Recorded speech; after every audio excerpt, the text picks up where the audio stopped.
When I was pregnant with triplets, my husband affectionately called me Big Mama, a term of endearment in his mind, his nice way of saying, "I'm not really sure what to make of the explosion of your figure, so let's just laugh about it," in mine.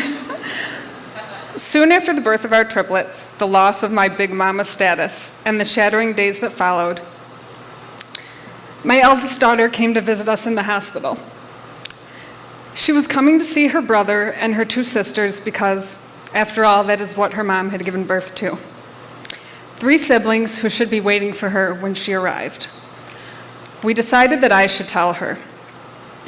I tried to sit as tall as my fresh C-section scar would allow to absorb the weight of her pain, the looming conversation so unbelievably wrong.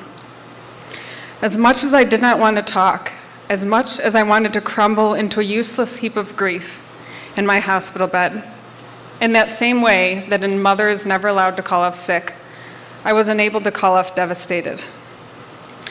I was at the center of my worst nightmare.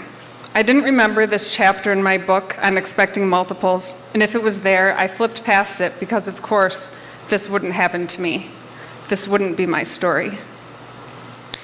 I told my sweet daughter, through choked-back tears and bloodshot eyes, that when we walked down to the NICU, there would be one less sister waiting there for her.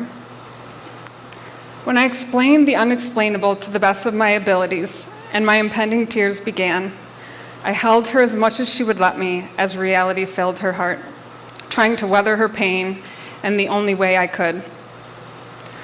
12-year-olds should not know that babies die.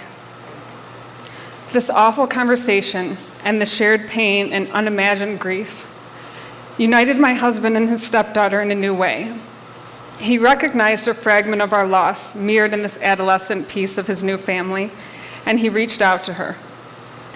The misery of our conversation slowly came to an end, and as he helped us both out of my hospital room door, my husband gestured for my hand, looked at me as if my tear-stained face and deflated body were an attractive new style, and in as suave of a voice as he could muster, he reached for my hand.